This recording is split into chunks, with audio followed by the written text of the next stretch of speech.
Hi ನಮಸ್ತೆ ಎಲ್ಲರಿಗೂ info media ಜಗತ್ತು ಚಾನಲಿನ ಮತ್ತೊಂದು ವಿಡಿಯೋಗೆ ಸ್ವಾಗತ ಸುಸ್ವಾಗತ.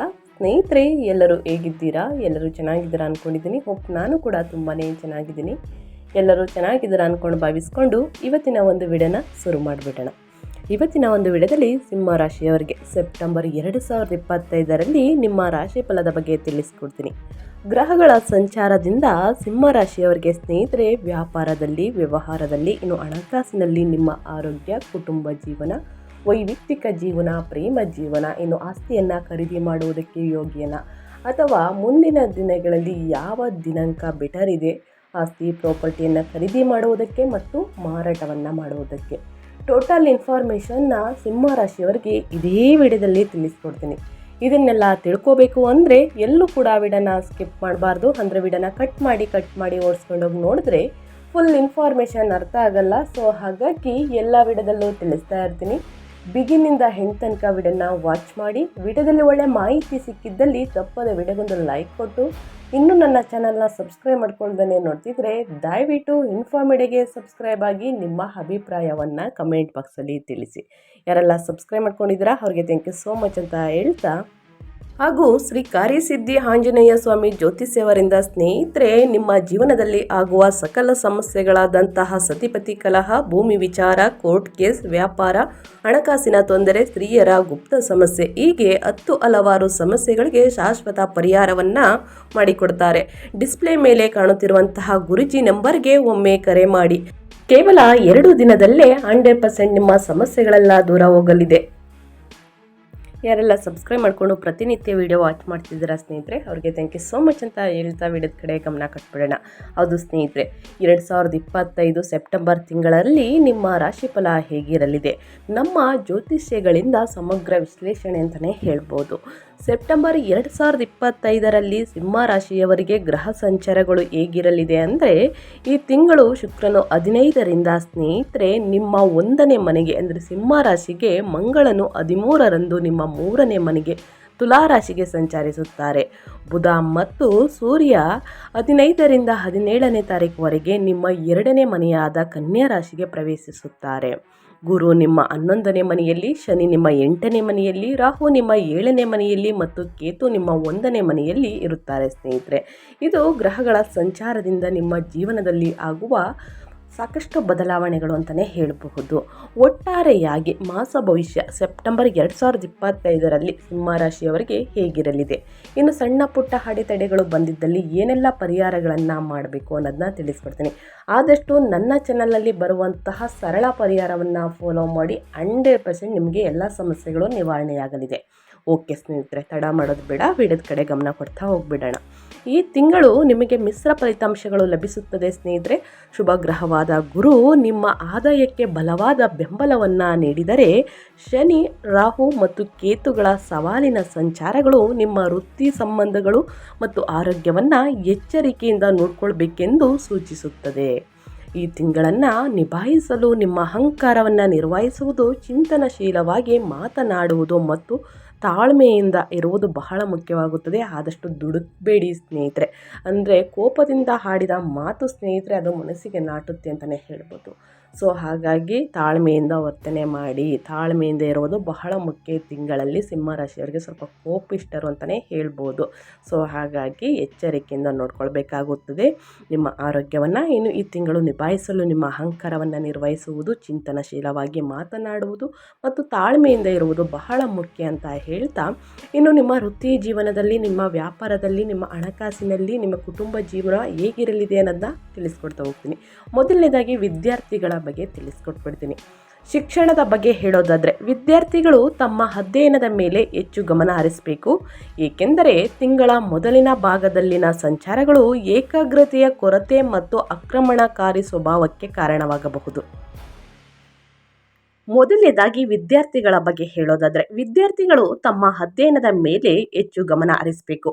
ಏಕೆಂದರೆ ತಿಂಗಳ ಮೊದಲ ಭಾಗದಲ್ಲಿನ ಸಂಚಾರಗಳು ಏಕಾಗ್ರತೆಯ ಕೊರತೆ ಮತ್ತು ಆಕ್ರಮಣಕಾರಿ ಸ್ವಭಾವಕ್ಕೆ ಕಾರಣವಾಗಬಹುದು. 3ನೇ ವಾರದಿಂದ ಅಂದರೆ ಸೆಪ್ಟೆಂಬರ್ 3ನೇ ವಾರದಿಂದ ಬುಧನು ನಿಮ್ಮ ಏಕಾಗ್ರತೆಯನ್ನು ಬಲಪಡಿಸುವುದರಿಂದ ನಿಮ್ಮ ಶಿಕ್ಷಣದಲ್ಲಿ ಉತ್ತಮ ಸಮಯವನ್ನು ಕಾಣಲಿದ್ದೀರಿ ಅಂತಲೇ ಹೇಳಬಹುದು ಸ್ನೇಹಿತರೆ. ಸೊ ಹಾಗಾಗಿ ಪ್ರತಿಯೊಬ್ಬ ವಿದ್ಯಾರ್ಥಿಗಳಿಗೂ ತಿಳಿಸೋದೇನೆಂದರೆ ಓದಿನ ಮೇಲೆ ಗಮನ ಹರಿಸಿ ಸ್ನೇಹಿತರೆ. ಉನ್ನತ ಫಲಿತಾಂಶವನ್ನು ನೀವೇನು ಅಂದ್ಕೊಂಡಿರ್ತೀರ ಆ ಫಲಿತಾಂಶವನ್ನು ಈ ತಿಂಗಳಲ್ಲಿ ನೋಡಲಿದ್ದೀರಿ ಅಂತಲೇ ಹೇಳಬಹುದು. ಕಷ್ಟಪಟ್ಟು ಓದಿದ್ದಲ್ಲಿ ಮುಂದಿನ ಅದೃಷ್ಟ ಫಲ ಅಂತ ಹೇಳ್ತಾ, ಇನ್ನು ಮುಂದಿನದಾಗಿ ವ್ಯಾಪಾರ ವ್ಯವಹಾರದ ಬಗ್ಗೆ ಹೇಳೋದಾದರೆ ಏನೆಲ್ಲ ಬದಲಾವಣೆಗಳನ್ನು ಈ ತಿಂಗಳಲ್ಲಿ ನೋಡಲಿದ್ದೀರಿ, ಯಾವುದರ ಬಗ್ಗೆ ಎಚ್ಚರಿಕೆ ವಹಿಸಬೇಕು, ಏನೆಲ್ಲ ಅದೃಷ್ಟದ ಫಲಗಳನ್ನು ಸಿಂಹರಾಶಿಯವರು ಗಳಿಸಲಿದ್ದೀರಿ ಅಂದರೆ, ವ್ಯಾಪಾರದಲ್ಲಿರುವವರು ಮಿಶ್ರ ಫಲಿತಾಂಶಗಳನ್ನು ಅನುಭವಿಸುತ್ತಾರೆ. ನಿಮಗೆ ಉತ್ತಮ ವ್ಯಾಪಾರ ಅವಕಾಶಗಳು ಸಿಗುತ್ತವೆ ಮತ್ತು ನಿಮ್ಮ ಕಠಿಣ ಪರಿಶ್ರಮಕ್ಕೆ ಪ್ರತಿಫಲ ಸಿಗುತ್ತದೆ. ಆದರೆ ಅದೇ ಸಮಯದಲ್ಲಿ ವಿಸ್ತರಣೆಗಾಗಿ ಗಣನೀಯವಾಗಿ ಹೂಡಿಕೆಗಳನ್ನು ಮಾಡಲು ನೀವು ಮುಂದಾಗಬಹುದು ಸ್ನೇಹಿತರೆ. ಇದು ನಿಮ್ಮ ಭವಿಷ್ಯದಲ್ಲಿ ಲಾಭವನ್ನು ಸಾಮಾನ್ಯಗೊಳಿಸುತ್ತದೆ ಅಂತಲೇ ಹೇಳಬಹುದು. ನಿಮ್ಮ 7ನೇ ಮನೆಯಲ್ಲಿ ರಾಹುವಿನ ಸಂಚಾರವು ಹಠಾತ್ ಅಥವಾ ಅಸಾಮಾನ್ಯ ಪಾಲುದಾರಿಕೆ ಪ್ರಸ್ತಾಪಗಳನ್ನು ತರಬಹುದು. ಆದರೆ ಇದು ಪ್ರಸ್ತುತ ಪಾಲುದಾರರೊಂದಿಗೆ ಸವಾಲುಗಳನ್ನು ಅಥವಾ ವಿವಾದಗಳನ್ನು ಸಹ ಸೃಷ್ಟಿಸಬಹುದು ಸ್ನೇಹಿತರೆ.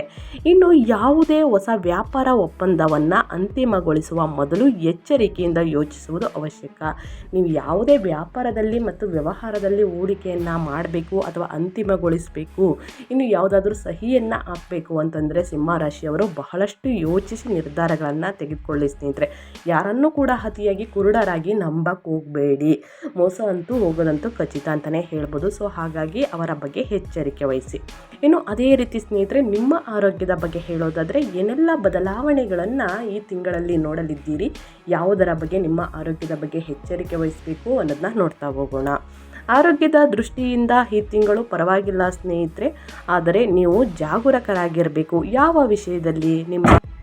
ವಿಷಯದಲ್ಲಿ ಅಂದರೆ ಸ್ನೇಹಿತರೆ, ನಿಮ್ಮ ರಾಶಿಯ ಅಧಿಪತಿಯಾದ ಸೂರ್ಯನು ಮೊದಲ 2 ವಾರಗಳು, ಸೆಪ್ಟೆಂಬರ್ 2 ವಾರಗಳು ಸ್ನೇಹಿತರೆ, ನಿಮ್ಮ ಮೊದಲ ಮನೆಯಲ್ಲಿ ಸಂಚರಿಸುವುದರಿಂದ ನಿಮ್ಮ ಶಕ್ತಿಯು ಹೆಚ್ಚಾಗಿರುತ್ತದೆ. ಆದರೆ ನಿಮ್ಮ ಅಹಂಕಾರ ಮತ್ತು ಆಕ್ರಮಣಶೀಲತೆಯು ಹೆಚ್ಚಾಗುತ್ತದೆ. ಇದು ಒತ್ತಡಕ್ಕೆ ಕಾರಣವಾಗಬಹುದು. ಅದು 2ನೇ ಮನೆಗೆ ಹೋದ ನಂತರ ನೀವು ಕಣ್ಣು ಅಥವಾ ಗಂಟಲು ಸೋಂಕುಗಳಿಂದ ಬಳಲಬಹುದು. ಅದರ ಬಗ್ಗೆ ಎಚ್ಚರಿಕೆ ವಹಿಸಿ. ನಿಮ್ಮ 8ನೇ ಮನೆಯಲ್ಲಿ ಶನಿಯ ಸಂಚಾರವು ದೀರ್ಘಕಾಲದ ಅಥವಾ ಆಂತರಿಕ ಆರೋಗ್ಯ ಸಮಸ್ಯೆಗಳನ್ನು ಹೊರತರಬಹುದು. ಆದ್ದರಿಂದ ಯಾವುದೇ ನಿರಂತರ ಲಕ್ಷಣಗಳನ್ನು ನಿರ್ಲಕ್ಷಿಸಬೇಡಿ. ಈ ಪ್ರಭಾವಗಳನ್ನು ಕಡಿಮೆ ಮಾಡಲು ಶನಿ ಪರಿಹಾರಗಳನ್ನು ಮಾಡುವುದು ಒಳ್ಳೆಯದು. ಕೊನೆಯಲ್ಲಿ ಸ್ನೇಹಿತರೆ, ಏನೆಲ್ಲ ಪರಿಹಾರಗಳನ್ನು ಮಾಡಿದರೆ ನಿಮ್ಮ ಆರೋಗ್ಯದಲ್ಲಿ ಇರುವಂತಹ ಸಮಸ್ಯೆಗಳು ಎಲ್ಲವೂ ಕೂಡ ನಿವಾರಣೆಯಾಗಲಿದೆ. ಸೊ ಹಾಗಾಗಿ ಕೊನೆ ತನಕ ವಾಚ್ ಮಾಡಿ. ಓಕೆ, ಅದೇ ರೀತಿ ಕುಟುಂಬ ಜೀವನದ ಬಗ್ಗೆ ಹೇಳೋದಾದರೆ ಏನೆಲ್ಲ ಬದಲಾವಣೆಯನ್ನು ಈ ತಿಂಗಳಲ್ಲಿ ನೋಡಲಿದ್ದೀರಿ, ಯಾವುದರ ಬಗ್ಗೆ ಎಚ್ಚರಿಕೆ ವಹಿಸಬೇಕು ಅಂದರೆ, ಕುಟುಂಬ ಜೀವನ ಸ್ನೇಹಿತರೆ ಸ್ವಲ್ಪ ಸಾಮಾನ್ಯ ಸಮಯವಿರುತ್ತದೆ ಅಂತಲೇ ಹೇಳ್ಬೋದು ಕೌಟುಂಬಿಕವಾಗಿ. ಏಕೆಂದರೆ ವಿಶೇಷವಾಗಿ ಕೇತು ನಿಮ್ಮ ರಾಶಿಯ ಈ ಸ್ಥಾನದಲ್ಲಿ ಇರುವುದರಿಂದ, ಅಂದರೆ 9ನೇ ಸ್ಥಾನದಲ್ಲಿ ಇರುವುದರಿಂದ ನಿಮ್ಮ ಸ್ವತಃ ತಪ್ಪುಗಳಿಂದ ಕೆಲವು ತಪ್ಪು ತಿಳುವಳಿಕೆಗಳನ್ನು ಎದುರಿಸಬಹುದು. ಯಾರೆಂದಿಗೂ ವಾದಿಸಬೇಡಿ, ಏಕೆಂದರೆ ಅದು ನಿಮ್ಮ ಮೇಲೆ ನಕಾರಾತ್ಮಕ ಪರಿಣಾಮಗಳನ್ನು ಬೀರುತ್ತದೆ. ಅದು ತಂದೆ ತಾಯಿಯಾಗಲಿ ಅಥವಾ ನಿಮ್ಮ ವೈಯಕ್ತಿಕ ಸಂಬಂಧದಲ್ಲಾಗಲಿ ಸ್ನೇಹಿತರೆ, ಇನ್ನು ಮಕ್ಕಳೊಂದಿಗಾಗಲಿ ಸ್ನೇಹಿತರೆ, ಜಾಸ್ತಿ ವಾದವನ್ನು ಮಾಡೋಕ್ಕೆ ಹೋಗಬೇಡಿ. ಅದು ತಪ್ಪಾಗಿ ನಕಾರಾತ್ಮಕ ಪರಿಣಾಮ ಬೀರಲಿದೆ ಅಂತಲೇ ಹೇಳ್ಬೋದು. ಆದ್ದರಿಂದ ಮನೆಯಲ್ಲಿ ಪ್ರಾಮಾಣಿಕವಾಗಿರಿ ಮತ್ತು ಕಡಿಮೆ ಮಾತನಾಡಲು ಪ್ರಯತ್ನಿಸಿ. ಮಾತು ಬೆಳ್ಳಿ, ಮೌನ ಬಂಗಾರ ಅನ್ನೋ ಥರ ಇದ್ದರೆ ಬೆಟರ್ ಅಂತಲೇ ಹೇಳ್ಬೋದು. ನಿಮ್ಮ ಮಕ್ಕಳು ತಮ್ಮ ಕ್ಷೇತ್ರಗಳಲ್ಲಿ ಉತ್ತಮ ಸಾಧನೆಯನ್ನು ಮಾಡುತ್ತಾರೆ. ಇದು ಒಂದು ಸಿಹಿ ಸುದ್ದಿ ಅಂತಲೇ ಹೇಳ್ಬೋದು ಮತ್ತು ನಿಮಗೆ ಸಹಾಯಕವಾಗಿರುತ್ತದೆ. ನೀವು ಕಂಡ ಕನಸು ನಿಮ್ಮ ಮಕ್ಕಳು ನನಸು ಮಾಡಲಿದ್ದಾರೆ ಸ್ನೇಹಿತರೆ. ಸೊ ಹಾಗಾಗಿ ನಿಮಗೆ ಒಂದು ಸಿಹಿ ಸುದ್ದಿ ಅಂತಲೇ ಹೇಳ್ಬೋದು. ಕುಟುಂಬಕ್ಕೆ ಒಂದು ಸಿಹಿ ಸುದ್ದಿ ಅಂತಲೇ ಹೇಳ್ಬೋದು. ಇನ್ನು ಹಣಕಾಸಿನ ಬಗ್ಗೆ ಹೇಳೋದಾದರೆ ಆರ್ಥಿಕವಾಗಿ ಈ ತಿಂಗಳು ಸಾಮಾನ್ಯವಾಗಿರುತ್ತದೆ. ಏಕೆಂದರೆ ಶುಕ್ರನು ನಿಮ್ಮ 1ನೇ ಮನೆಗೆ ಪ್ರವೇಶಿಸುವುದರಿಂದ ನೀವು ಯೋಚಿಸದೆ ಹಣವನ್ನು ಖರ್ಚು ಮಾಡಬಹುದು. ವಿಶೇಷವಾಗಿ ಐಷಾರಾಮಿ ವಸ್ತುಗಳಿಗಾಗಿ ವಾಹನವನ್ನು ಖರೀದಿ ಮಾಡುವುದು ಮತ್ತು ಚಿನ್ನ ಬೆಳ್ಳಿಯನ್ನು ಖರೀದಿ ಮಾಡ್ಬೋದು. ಐಷಾರಾಮಿ ವಸ್ತುಗಳಿಗಾಗಿ ಸ್ನೇಹಿತರೆ ಮತ್ತು ನಿಮ್ಮ ಸಂಗಾತಿಗಾಗಿ 3ನೇ ಅಥವಾ 4ನೇ ವಾರದಲ್ಲಿ ಹೂಡಿಕೆಗಳ ಮೂಲಕ ಕೆಲವು ಅನಿರೀಕ್ಷಿತ ಹಣ ಅಥವಾ ಆರ್ಥಿಕ ಲಾಭಗಳು ಇರುತ್ತವೆ. ನಿಮ್ಮ 11ನೇ ಮನೆಯಲ್ಲಿ ಗುರುವಿನ ಸಂಚಾರವು ಆದಾಯಕ್ಕೆ ಬಹಳ ಅನುಕೂಲಕರವಾಗಿದೆ ಅಂತಲೇ ಹೇಳಬಹುದು. ಇನ್ನು ವೃತ್ತಿ ಮತ್ತು ಉದ್ಯೋಗದ ಬಗ್ಗೆ ಹೇಳೋದಾದರೆ ಏನೆಲ್ಲ ಬದಲಾವಣೆಗಳನ್ನು ಈ ತಿಂಗಳಲ್ಲಿ ನೋಡಲಿದ್ದೀರಿ, ಯಾವುದರ ಬಗ್ಗೆ ಎಚ್ಚರಿಕೆ ವಹಿಸಬೇಕು ಅಂದರೆ, ವೃತ್ತಿಪರವಾಗಿ ನಿಮಗೆ ಹೆಚ್ಚುವರಿ ಕೆಲಸದ ಹೊರೆ ಇರುತ್ತದೆ. ನೀವು ನಿಮ್ಮ ಮಾತುಗಳನ್ನು ಮತ್ತು ಅಹಂಕಾರವನ್ನು ನಿಯಂತ್ರಿಸಬೇಕಾಗುತ್ತದೆ. ವಿಶೇಷವಾಗಿ ಮೊದಲ 2 ವಾರಗಳಲ್ಲಿ ಸೂರ್ಯನು ನಿಮ್ಮ ರಾಶಿಯಲ್ಲಿ ಇದ್ದಾಗ ತ್ವರಿತ ನಿರ್ಧಾರಗಳನ್ನು ತೆಗೆದುಕೊಳ್ಬೇಡಿ ಮತ್ತು ನಿಮ್ಮ ಸಹೋದ್ಯೋಗಿಗಳು ಅಥವಾ ಮೇಲಧಿಕಾರಿಗಳೊಂದಿಗೆ ವಾದಿಸಬೇಡಿ, ಏಕೆಂದರೆ ಇದು ನಿಮ್ಮ ಪ್ರತಿಷ್ಠೆಯನ್ನು ಹಾಳು ಮಾಡಬಹುದು. 2ನೇ ವಾರದಿಂದ ನಿಮ್ಮ 2ನೇ ಮನೆಯಲ್ಲಿ ಉಚ್ಚ ಸ್ಥಿತಿಯಲ್ಲಿರುವ ಬುಧನ ಸಂಚಾರವು ಸ್ನೇಹಿತರೆ ನಿಮ್ಮ ಸಂವಹನದಿಂದ ಕಷ್ಟದ ಸಮಯಗಳಲ್ಲಿ ನಿಮಗೆ ಸಹಾಯ ಮಾಡುತ್ತದೆ ಅಂತಲೇ ಹೇಳಬಹುದು. ಒಟ್ಟಾರೆಯಾಗಿ ನಿಮ್ಮ ವೃತ್ತಿ ಜೀವನದಲ್ಲಿ, ನಿಮ್ಮ ಹಣಕಾಸಿನಲ್ಲಿ, ಕುಟುಂಬ ಜೀವನ, ಆರೋಗ್ಯ, ವ್ಯಾಪಾರ, ವ್ಯವಹಾರ, ಶಿಕ್ಷಣದ ಬಗ್ಗೆ ಏನೆಲ್ಲ ಫಲಿತಾಂಶಗಳನ್ನು ನೋಡಲಿದ್ದೀರಿ ಸೆಪ್ಟೆಂಬರ್ ತಿಂಗಳಲ್ಲಿ ಅಂತ ತಿಳಿಸ್ಕೊಟ್ಟಾಯಿತು. ಅದೇ ರೀತಿ ಕಷ್ಟಗಳಿಗೆ, ಸಮಸ್ಯೆಗಳಿಗೆ, ನಿಮ್ಮ ಆರೋಗ್ಯ ಸಮಸ್ಯೆಗಳಿಗೆ ಏನೆಲ್ಲ ಪರಿಹಾರಗಳನ್ನು ಮಾಡಬೇಕು ಅಂತ ತಿಳಿಸ್ಕೊಡ್ತೀನಿ. ಸ್ನೇಹಿತರೆ, ಶನಿ ದೇವರಿಗೆ ಕಪ್ಪೆಳ್ಳೆ ಎಣ್ಣೆಯಿಂದ ಸ್ನೇಹಿತರೆ ಮನೆಯಲ್ಲೂ ಕೂಡ ತಪ್ಪದೆ ಶನಿವಾರ ಸ್ನೇಹಿತರೆ ಪೂಜೆಯನ್ನು ಮಾಡಬೇಕಾದ್ರೆ ಎಳ್ಳೆಣ್ಣೆಯಿಂದ ದೀಪವನ್ನು ಹಚ್ಚಿ ಶನಿ ಸ್ತೋತ್ರವನ್ನು ಹೇಳಿ ಒಳಿತಾಗಲಿದೆ. ನಿಮ್ಮ ಆರೋಗ್ಯ ಸಮಸ್ಯೆ ಎಲ್ಲವೂ ಕೂಡ ನಿವಾರಣೆಯಾಗಲಿದೆ. ನಿಮ್ಮ ಮನಸ್ಸಿನಲ್ಲಿ ಒಂದು ಸಂಕಲ್ಪವನ್ನು ಮಾಡಿಕೊಂಡು ಈ ಕೆಲಸವನ್ನು ಮಾಡಬೇಕಾಗುತ್ತದೆ. ಇನ್ನು 8ನೇ ಮನೆಯಲ್ಲಿ ಶನಿಯ ಪ್ರಭಾವಗಳನ್ನು ಎದುರಿಸಲು ಶನಿವಾರದಂದು ಹನುಮಾನ್ ಚಾಲಿಸ ಅಥವಾ ಶ್ರೀ ರುದ್ರವನ್ನು ಪಠಿಸಬೇಕಾಗುತ್ತದೆ. ಎಷ್ಟು ಬಾರಿ?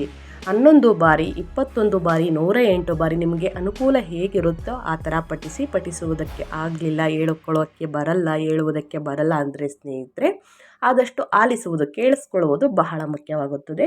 ಗಮನದಿಂದ ಭಕ್ತಿಯಿಂದ ಕೇಳಿಸ್ಕೊಳ್ಳಿ ಸ್ನೇಹಿತರೆ, ಎಲ್ಲವೂ ಕೂಡ ಸಮಸ್ಯೆಗಳು ನಿವಾರಣೆಯಾಗಲಿದೆ. ತಪ್ಪದೆ ಮಾನಸಿಕ ಗೊಂದಲ ಮತ್ತು ಅಹಂಕಾರ ಸಂಬಂಧಿತ ಸಮಸ್ಯೆಗಳನ್ನು ಕಡಿಮೆ ಮಾಡಲು ಗಣೇಶನನ್ನು ಪೂಜಿಸಿ, ದುರ್ವ ಹುಲ್ಲನ್ನು ಅರ್ಪಿಸಿ ಸ್ನೇಹಿತರೆ, ಎಲ್ಲದೂ ಕೂಡ ಒಳಿತಾಗಲಿದೆ ಅಂತಲೇ ಹೇಳ್ಬೋದು. ಕಷ್ಟ ಸಮಸ್ಯೆಗಳೆಲ್ಲ ನಿವಾರಣೆಯಾಗಲಿ ಅಂತ ಹೇಳ್ತಾ ನನ್ನ ವಿಡಿಯೋನ ಎಂಡ್ ಮಾಡ್ತಾ ಇದ್ದೀನಿ. ಇವತ್ತಿನ ಒಂದು ವಿಡಿಯೋದಲ್ಲಿ ಒಳ್ಳೆ ಮಾಹಿತಿ ಸಿಕ್ಕಿದ್ರೆ, ಈ ವಿಡಿಯೋ ಯೂಸ್ಫುಲ್ ಅನಿಸಿದರೆ ದಯವಿಟ್ಟು ವಿಡಿಯೋಗೆ ಲೈಕ್ ಮಾಡೋದನ್ನ ಮರೀತಿದ್ರೆ ಲೈಕ್ ಮಾಡಿ. ಇನ್ನೂ ನನ್ನ ಚಾನಲ್ನ ಸಬ್ಸ್ಕ್ರೈಬ್ ಮಾಡ್ಕೊಂಡಿಲ್ಲ ಅಂದರೆ ಇನ್ಫಾರ್ಮೇಡಿಗೆ ಸಬ್ಸ್ಕ್ರೈಬ್ ಆಗಿ ನಿಮ್ಮ ಅಭಿಪ್ರಾಯವನ್ನು ಕಮೆಂಟ್ ಬಾಕ್ಸಲ್ಲಿ ತಿಳಿಸಿ. ಯಾರೆಲ್ಲ ಸಬ್ಸ್ಕ್ರೈಬ್ ಮಾಡಿಕೊಂಡು ವಿಡಿಯೋ ವಾಚ್ ಮಾಡ್ತಿದ್ದೀರಾ ಅಂಥವರಿಗೆ ಥ್ಯಾಂಕ್ ಯು ಸೋ ಮಚ್ ಅಂತ ಹೇಳ್ತಾ, ನಿಮಗೂ ಮತ್ತು ನಿಮ್ಮ ಕುಟುಂಬಕ್ಕೆ ತುಂಬಾ ಒಳ್ಳೆಯದಾಗಲಿ. ಶನಿ ದೇವರ ಆಶೀರ್ವಾದ ಸದಾ ಸಿಗಲಿ. ಮತ್ತೊಂದು ವಿಡಿಯೋ ಜೊತೆ ಮತ್ತೊಂದು ಹೊಸ ಅಪ್ಡೇಟಲ್ಲಿ ಸಿಗ್ತೀನಿ. Thank you for watching.